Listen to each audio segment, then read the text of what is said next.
democracia. 7:52. Y estamos de regreso y en contacto con el señor ingeniero Óscar Ayerbe. Ingeniero, buenos días, bienvenido a la radio cadena Democracia. Bueno, un tema que se discute, se debate es el tema de la corrupción y es un poco algo que se desborda.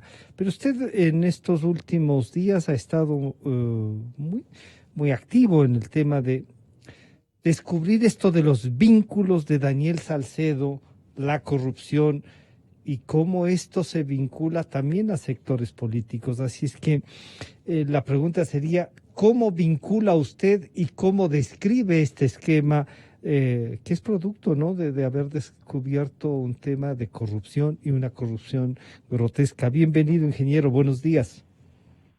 Efectivamente, el país está absorto de presenciar un escenario de una pandemia mayúscula de corrupción. Nunca antes hemos tenido tanta visibilización de una corrupción que en la superficie aparece por todo lado. Los años del correísmo, desde sus inicios, procesa un mecanismo que permita no solo cambiar la constitución política del Estado en el 2008, aprobar leyes en la Asamblea Nacional que permita precautelar acciones delincuenciales y sobre todo garantizar impunidad.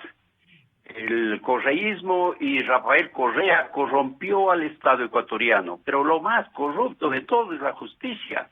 No se puede explicar cómo personajes que hoy en día, como Daniel Salcedo, finalmente aparecen en escenarios grotescos, siniestros, de asaltos y robos, de corrupción en los sistemas hospitalarios del país, y tengamos que presenciar a viva voz todo lo que está sucediendo sin la participación, secuela y secuencia de altos funcionarios de Estado, sin la consecuente encubrimiento del sistema de justicia.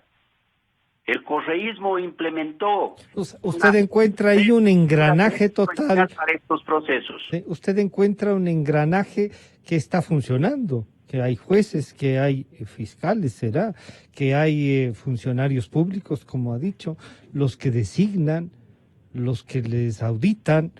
O sea, este engranaje es una banda bien organizada.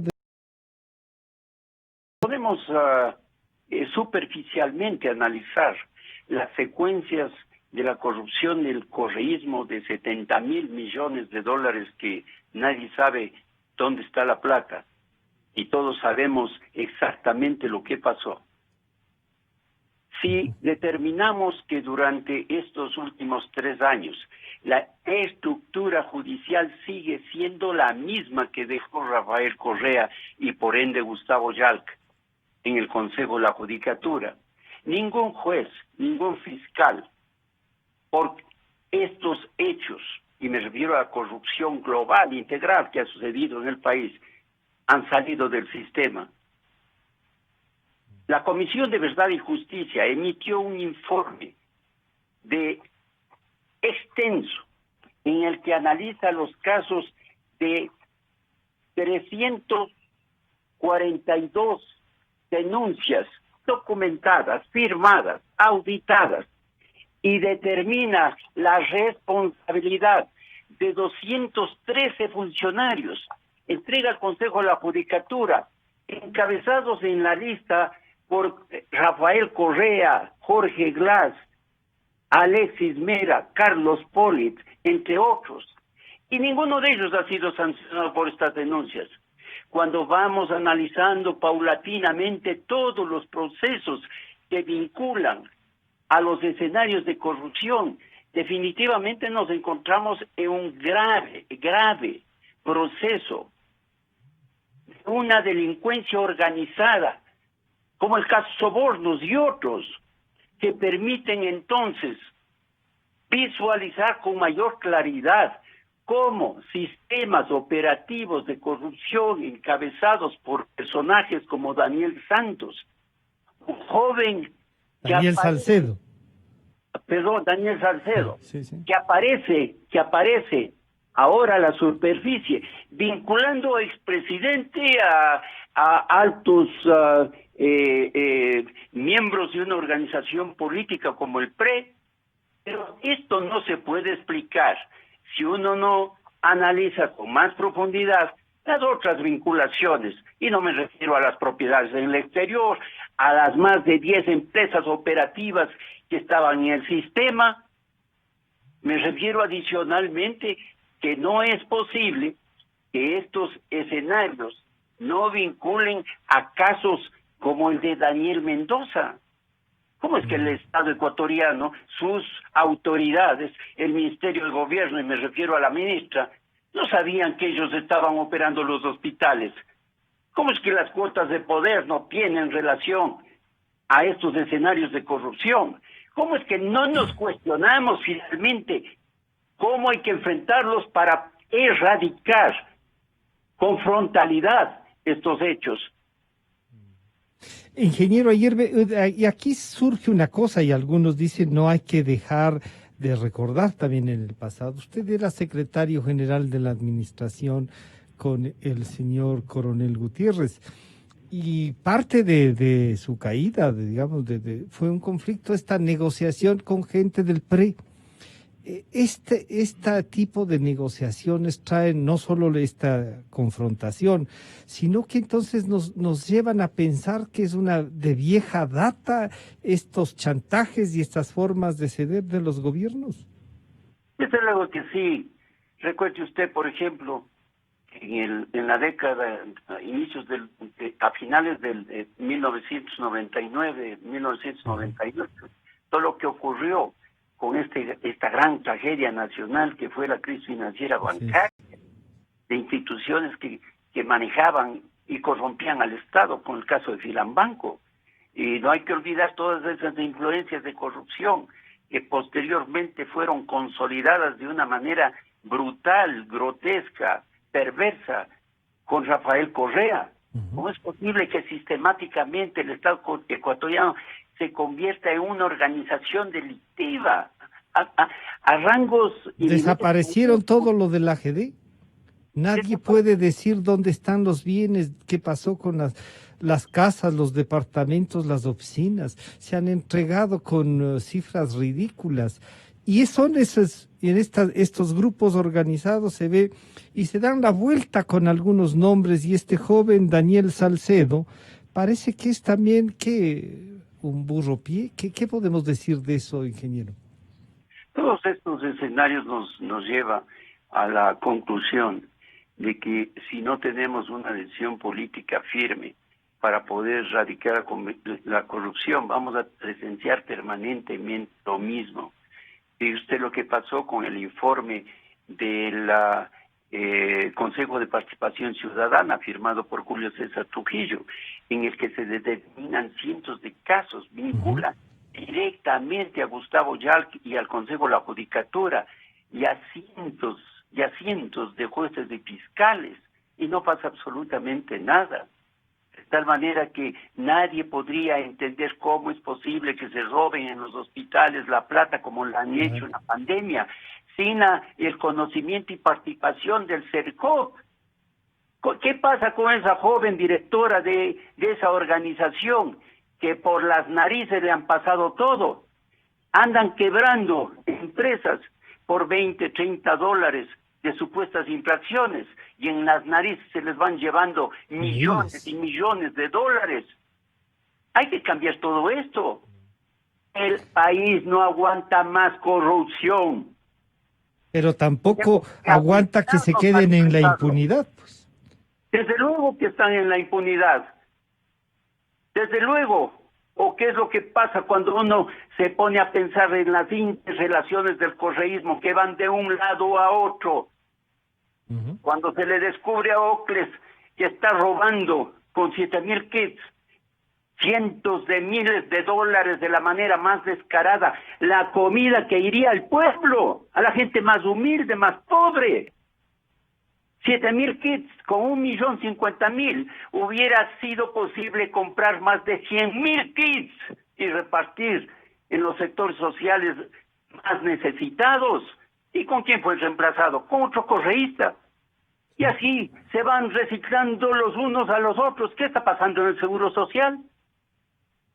O Jorge Huarte no es un correísta consumado. Y sus entornos, escenarios de corrupción permanente en todas las instituciones que han aparecido. ¿Y qué es lo que está haciendo el gobierno entonces? ¿Nos creen tontos? Basta, no es posible seguir aguantando, soportando estos escenarios de corrupción. ¿Cuál sería la salida, señor ingeniero Ayerbe? Algunas. ¿Cuáles serían? La presión social, la presión de los medios de comunicación. Si ustedes van avanzando en qué es lo que ha significado el periodismo de investigación, ¿hubiera habido entonces arroz verde, hoy sobornos? ¿Hubiera habido este mismo caso vinculado a los escenarios de la corrupción en los hospitales cuando van vendiendo fundas de cadáveres de $150 cuando vale 25? ¿O las mascarillas de los 10 millones del hospital o los hospitales del Seguro Social? Entonces todos tenemos una obligación y no podemos claudicar. No puede ser que los corruptos, los sinvergüenzas sigan gobernando el país. Ya tenemos próximas elecciones. Entonces todas las personas que se consideran honestas, trabajadoras, deben ser espectadores de los procesos o deben convertirse en actores. Todos tenemos entonces la obligación moral y política de enfrentar esto. No se soporta más corrupción. No se soporta que los jueces, aquellos que liberan a choneros, aquellos que liberaron a Patiño, sigan administrando justicia.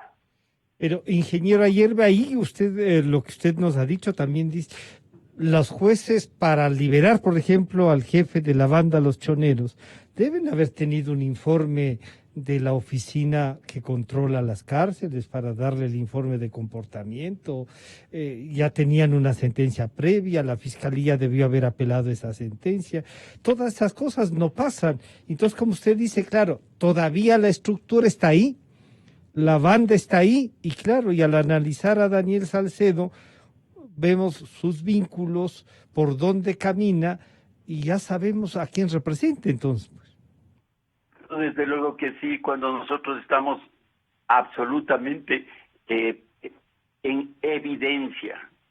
No hablo de memoria, recuerdo al país. El informe secreto reservado de la Contraloría General del Estado que determina indicios de responsabilidad penal por el uso de fondos públicos de la SENAIN, que habilitó las capacidades económicas y de manipulación y de perversión mayúscula en la comisión del 30S, determinó fehacientemente que se habían manipulado evidencias, cambiado videos, fotografías, compraron testigos falsos. Y yo pregunto, ¿qué ha pasado con los responsables de estos procesos? ¿Han sido llamados por la Fiscalía General del Estado para que rindan cuentas por todos los latrocinios de persecución política, de más de 1.500 casos denunciados en el informe de la Mesa de Persecución Política? ¿Y qué ha pasado en el caso 30S? Hemos procesado 181 casos en 2 años y nos falta 71 casos todavía. Todavía tenemos pendiente el caso de los que fueron encarcelados, sentenciados 12 años de prisión, inocentes. Y ahora estamos presentando el recurso de revisión. Y entonces, ¿qué estamos pensando como sociedad? Que estas injusticias persistentes que han podido precautelar impunidad a todos los responsables, siga esto a futuro. Yo digo que no, Francisco, no es posible continuar con esto. Basta ya. Lo que usted nos ha dicho, la participación de la ciudadanía, esta es y debe ser una acción ciudadana. Ingeniero Ayerbe, muchísimas gracias por acompañarnos. Un último mensaje entonces.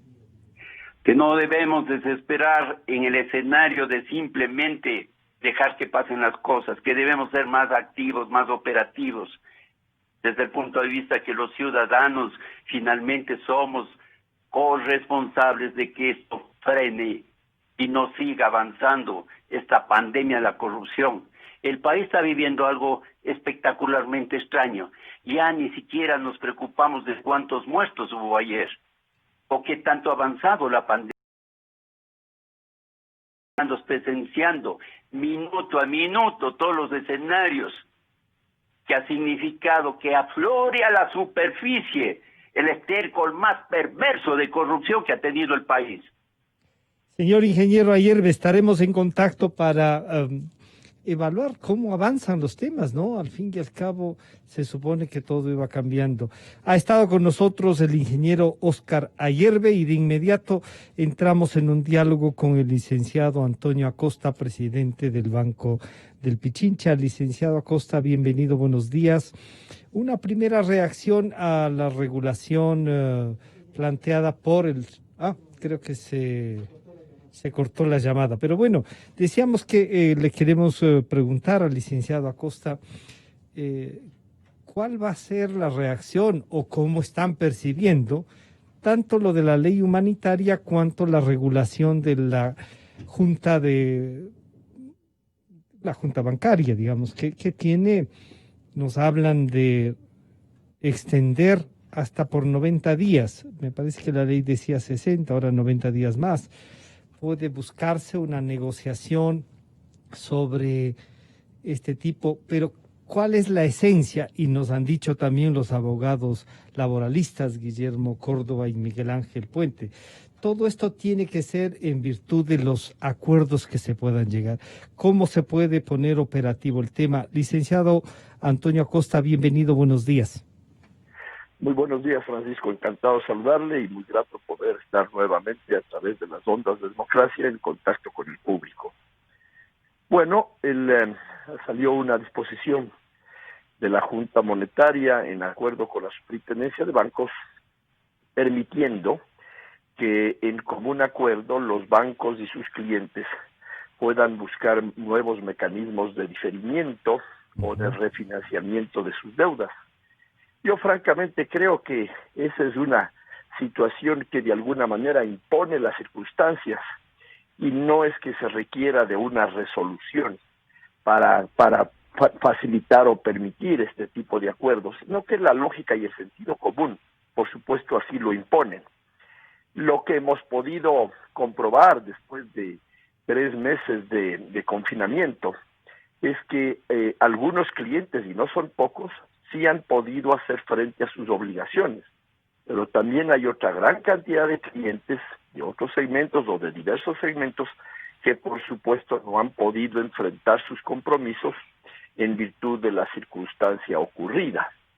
El diferimiento que se hizo ya hace 2 meses atrás o casi 3 ya fue positivo, ha funcionado bien, ha dado alivio a muchísimos clientes y algunos de ellos ya están reactivándose nuevamente, pueden satisfacer perfectamente sus compromisos anteriores. Hay otros que todavía no han logrado, por supuesto, y allí, pues la banca no está tan loca como para empezar a presionar pago, sabiendo que hay gentes que simplemente no tienen la capacidad de hacerlo. Entonces, se cae de su propio peso el hecho de que se sienten a conversar entre banqueros y clientes para analizar cada caso y sobre esa base establecer mecanismos que bien pueden ir en el alargamiento de la operación original, bien pueden ir en un nuevo refinanciamiento de todo el crédito, es decir, en todas las opciones que las circunstancias permitan para dar a cada caso una solución específica. Creo que el sistema está funcionando bien. El sistema funciona bien, pero cuando usted nos decía no hacía falta esta regulación, al parecer habían en algunas otras instituciones financieras que estaban muy rígidos, intolerantes, y claro, ahí se rompe el diálogo, se rompe la negociación. Pero usted podría reflexionar sobre, ¿la banca estaba preparada, ha tenido los instrumentos suficientes para incluso poder diferir? Porque eso tiene un costo. Y no sé si revisar incluso tasas. ¿Ha pasado algo de eso? ¿Tienen ustedes este mecanismo de dialogar con todos los clientes, los que pueden siguen pagando, los que no, buscar una forma de asesorarles? Sí, Francisco, a ver, depende de los segmentos y permítame Ya. serle más explícito. El segmento de microfinanzas y de pequeñas y medianas empresas, que se conoce como pymes, ese es un segmento masivo. En el caso particular del Banco Pichincha tenemos cerca de 500,000 clientes de microfinanzas. Ese es un mundo masivo, importante, son créditos pequeños que tienen cuotas mensuales destinadas precisamente como su nombre lo indica a pequeñas actividades de emprendimiento en el mundo de las microfinanzas.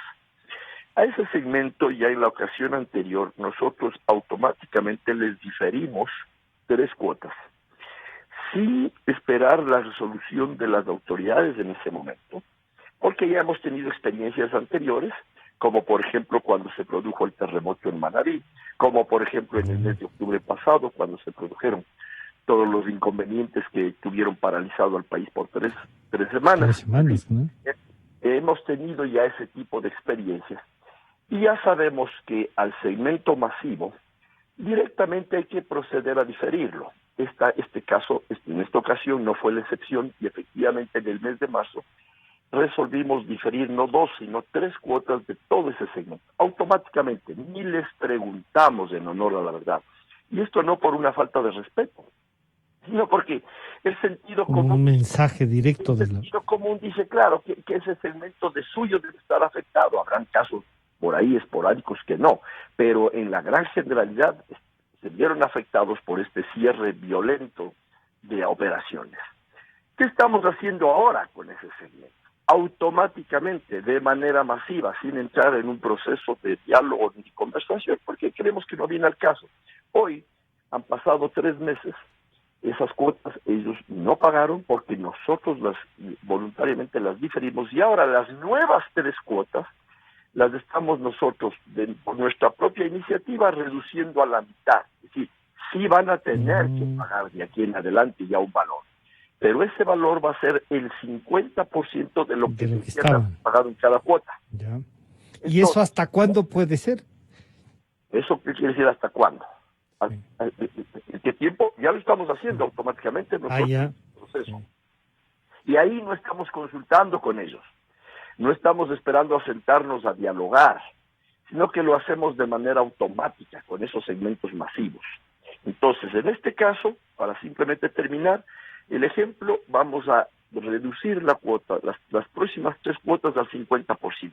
Ahora, consecuentemente, van a tener que pagar, pero van a tener que pagar solo el 50% de la cuota. Entonces, las 3 cuotas anteriores que no tuvieron que pagar, más el 50% de estas 3 nuevas cuotas, se difirieron o se enviaron al final del crédito, y ahí es cuando se tienen que pagar entonces las 3 cuotas anteriores más el 50% de estas 3 nuevas cuotas.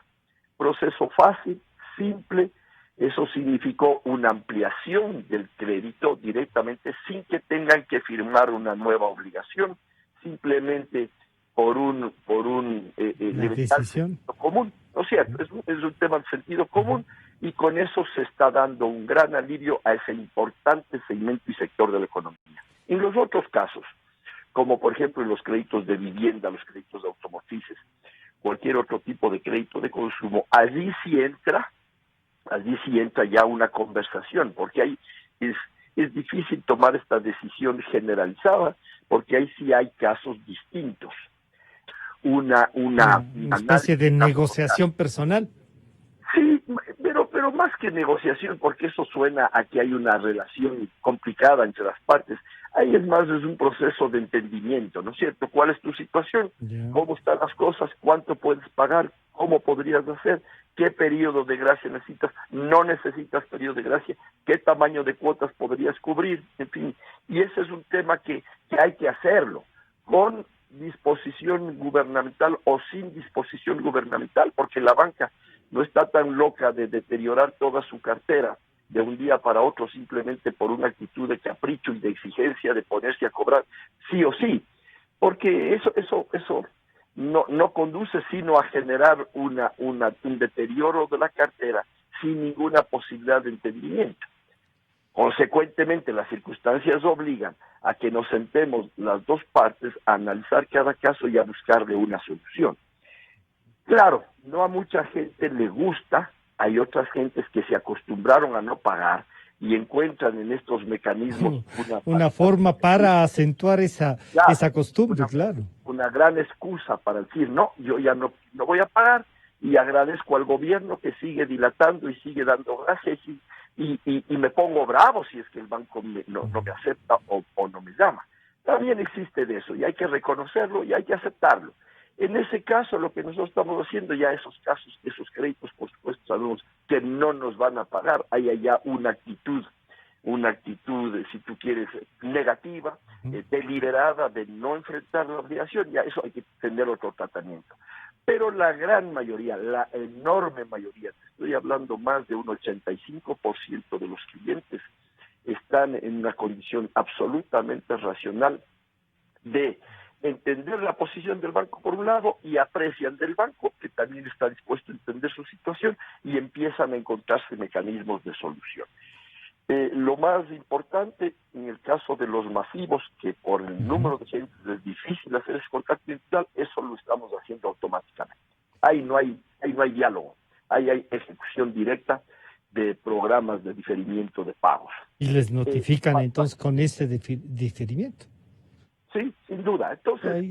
Entonces, yo veo que el sistema está funcionando. Los bancos no están tan locos de deteriorar toda su cartera por una actitud de capricho, porque los grandes... ¿Pero serán todos los bancos, Antonio? Yo pensaría ¿Sí? que, porque me luce mi amigo que esto es más de sentido común que de imposición. Si yo me pongo difícil y cierro toda posibilidad de entendimiento y de diálogo para comprender la situación de los clientes y me pongo a exigir hoy que todos los que tienen deudas me paguen en este momento lo que ya está vencido, lo único que voy a conseguir es, lo último que voy a conseguir es que me paguen, pero lo que sí voy a conseguir es un deterioro de la relación entre el banco con sus clientes enorme y un deterioro muy fuerte de su cartera, porque la cartera inmediatamente se va a tener que registrarse como cartera vencida. Y ese banco va a tener provisiones enormes, ¿no es cierto? Claro. Entonces casi resultaría un suicidio financiero para aquella entidad. Eso me hace a mí suponer, Francisco, que debe haber un nivel de racionalidad de parte de los ejecutivos bancarios para facilitar acuerdos y entendimientos con los clientes. De todas maneras estamos conscientes, la cartera se está deteriorando porque por más buena disposición que tengan los clientes y los banqueros, es obvio que mucha gente no va a poder seguir pagando en la forma como lo hacía anteriormente. Se ha deteriorado sus ingresos, claro. Eso es evidente. Entonces, que la cartera de la banca se está deteriorando es una realidad que no la puede negar nadie, y lo propio también en las cooperativas. ¿Qué tienen que hacer las entidades? Tienen que generar provisiones, es decir, sus anteriores utilidades que iban en beneficio de los accionistas hoy ya no van a poder ir en beneficio de los accionistas porque van a tener que generar reservas para que el propio banco o cooperativa pueda enfrentar el deterioro de la cartera, pueda generar reservas para, por supuesto, dar de baja aquellas operaciones que no pudo cobrar. Esa es una realidad que no la podemos negar. Pero se está trabajando para que no pase y garantizar los recursos que en cambio los que han podido ahorrar les han encargado a la banca para que pueda trabajar. Exactamente. Y algo más. Lo que nosotros tenemos que hacer primordialmente es cuidar los depósitos, ¿no es cierto? Claro. La gente que ha confiado en nosotros. La primera prioridad para un banquero es, antes que preocuparse de sus deudores, tiene que preocuparse de sus depositantes. Entonces, mantener un índice de reservas de liquidez fundamental para apoyar a los depositantes que son los que han confiado su dinero al banco. Esa es una parte fundamental de nuestra actividad. La banca tiene ahora entre paréntesis, el 27% de hinche de liquidez. ¿Qué quiere decir eso? De cada $100 que los clientes han depositado en la banca, $27 están guardados, no prestados, están guardados, vamos a decir, para en responder, efectivo, ¿no? para responder a los depositantes. Esa es una gran garantía y eso es lo que los depositantes, por supuesto, ya han apreciado en el sistema bancario. Con lo que usted nos dice, entonces, la seguridad y hay podríamos decir, una fortaleza de la banca en pandemia que puede ayudar a toda la sociedad, ¿no? Podemos estar seguros en eso. A eso iba Francisco, porque Sí. porque no solamente que hay los recursos suficientes para responder a los depositantes, sino que encima se han generado excedentes, y esto porque el círculo ha sido muy virtuoso en esta ocasión. Los clientes no se asustaron y no se llevaron la plata a pesar de la pandemia. No es que ha habido una fuga de capitales hacia el colchón y peor hacia el exterior. La banca, si bien perdió depósitos durante el mes de marzo, que era obvio, y algo menor durante el mes de abril, ya en el mes de mayo recuperó depósitos. Recuperó quiere decir que la gente, a pesar de que la economía seguía cerrada, volvió a depositar los recursos que de alguna manera sacó durante los meses previos. Entonces, hay confianza en el sistema. Consecuentemente, la banca no ha podido prestar, no ha habido un movimiento económico importante, el préstamo prácticamente no ha crecido, pero ha podido establecer programas de recuperación de créditos otorgados con anterioridad. Segundo, pero tiene recursos, tiene un índice de liquidez suficientemente bueno para responder ante sus depositantes y encima ha logrado generar excedentes de liquidez. ¿Qué tiene que hacer ahora? Prestar los excedentes de liquidez, quiera o no quiera, porque ese es el negocio. No es cierto, está tan loco de estar sentados sobre los billetes sin que produzcan absolutamente nada. Yo tengo que cubrir mis costos operativos, tengo que cubrir mis gastos del rol de pagos propios del banco, tengo que cubrir los arriendos de las oficinas, tengo que cubrir los servicios públicos, etcétera, etcétera, etcétera. Antonio, tenemos una pregunta de una radioescucha que nos ha pedido insistentemente, que se llama Nelly Ayala. Ella dice, yo me acerqué a cancelar toda la deuda, pero me han recargado con multas y con intereses sobre eso. ¿Cómo tratar estos temas? A ver, esos temas sería bueno, por supuesto, que doña Nelly me ponga un correo electrónico a acosta@pichincha.com y me explique por qué.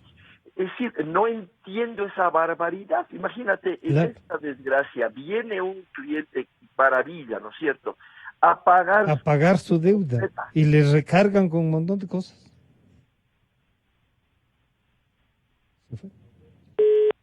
Se cortó la llamada.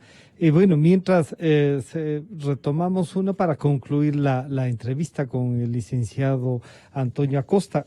Claro, estas son las preocupaciones. No quiero cancelar, quiero cumplir con todo, pero me recargan y se vuelven condiciones muy difíciles para el trabajo. Y la respuesta de Antonio Acosta, que me parece importante, es sí, esto puede ser una barbaridad, pero hay que tratarlo y vale la pena que lo traten así. Decíamos, licenciado Acosta, que claro, va esta señora a pagar y le recargan, y esas partes de esto sí hay que analizar, ¿no? Si bien, y aprovecho ahí, pero el costo del dinero ha de ser importante.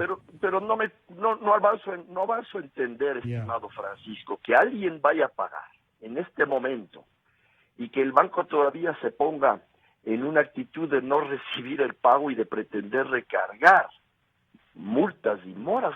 No entiendo, créame que me cuesta creer. Ojalá pudiera yo conocer el caso de doña Nelly, me gustaría mucho, porque me gustaría no solamente revisar la situación, vale la pena, para darle a ella una explicación, y si es del caso una disculpa, y poner orden, pero claro, me cuesta creer, amigo, que estemos en una actitud de que por fin viene alguien a cancelar su deuda, lo cual no deja de ser sino una bendición de Dios, y todavía nosotros le pongamos trabas o pretendamos ponerle trabas. No me cabe, pero claro, de resolver y de analizar el caso.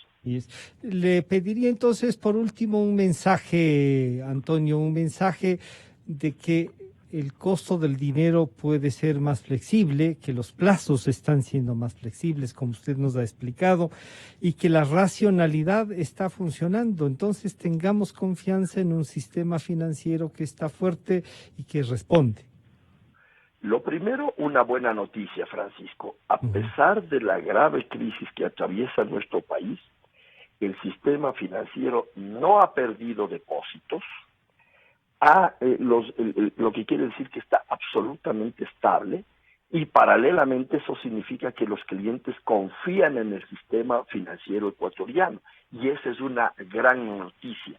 Tenemos un sistema fuerte, sólido, estable, que tiene una obligación primordial, hoy más que antes, de apuntalar un proceso de reactivación de la economía. Y, dando gracias a Dios, tiene los recursos. Eso es lo primero. Segundo, la racionalidad. Ningún banquero puede estar fuera de sus cabales pretendiendo forzar cosas que no son posibles de ejecutarse. Si yo le pongo la pistola a la sien de los clientes para que me paguen en este momento lo que me deben, me suicido porque nadie me va a poder pagar. Entonces tengo que, en tercero, existen recursos, no solamente propios, estamos trayendo plata también nosotros, no solamente el gobierno, nosotros desde el exterior. Hoy mismo estamos anunciando una línea de crédito que nos ha financiado la Corporación Financiera Americana, equivalente a la Corporación Financiera Ecuatoriana, por $250 millones que estarán llegando a fines de este mes para créditos al segmento microempresarial por parte del Banco Pichincha. Y el Banco de Guayaquil está anunciando exactamente lo mismo por $100 millones. Estamos con los recursos como para poder reactivar, apoyar la reactivación de la economía. Lo último, los plazos, ya hemos dicho, se están flexibilizando, porque no hay otra forma, es una condición sine qua non. Para que los clientes puedan pagar sus deudas actuales, si están apretados, hay que extenderles el plazo para que el valor de las cuotas baje. Eso se cae de su propio peso. Y lo importante es el costo del dinero. Estamos diseñando, y ojalá podamos ponernos de acuerdo con el gobierno, un programa con un número, es decir, con un monto de recursos limitados, puestos por un lado por los bancos que quieran participar en el programa y por el gobierno por el otro lado, para hacer un fondo que permita destinos específicos importantes en un proceso de reactivación. ¿Cuáles son esos destinos importantes? Todos aquellos, primero, que generen empleo, que ocupen mano de obra, que apunten a un proceso de reactivación. Allí no estarán, por supuesto, operaciones de consumo. Aquel que quiera comprarse la nueva refrigeradora o el nuevo automóvil, esos por supuesto no caben dentro de este tipo de líneas de reactivación. Y esos créditos sí deben salir en condiciones de costo más convenientes. Esos créditos deben salir en condiciones de costo más convenientes. En ese proceso estamos. Entonces, racionalidad, extensión de plazos, por supuesto, y ojalá menor tasa para la reactivación. Eso significa que entonces la banca hará un acompañamiento más que un negocio. Por supuesto, ¿sí? Porque ahorita no estamos, amigo, para hacer negocios. Sí, este no es el momento de las utilidades y consecuentemente no es el tiempo de los accionistas. Este es el momento de la sobrevivencia y tenemos que ayudarnos entre todos para sobrevivir y salir bien, y ya después vendrán nuevamente las vacas gordas y allí, por supuesto, la rentabilidad será una parte importante del ejercicio, pero no es precisamente ese momento. Muchísimas gracias a Antonio Acosta por estas reflexiones y estas muy buenas noticias, como lo has dicho. Estaremos en contacto, licenciado Acosta. A sus órdenes, Francisco. Un cordial saludo para usted y todos los oyentes. Muchísimas gracias. Ha estado con nosotros el licenciado Antonio Acosta, presidente del Banco del Pichincha. Luego de este pequeñísimo corte, vamos a un diálogo, en cambio, hacia el Consejo Nacional Electoral. Estarán con nosotros el ingeniero Enrique Pita, vicepresidente, y el doctor Luis Verde Soto, vocal del Consejo Nacional Electoral. Enseguida volvemos. Calidad. Innovación. Completamente democracia.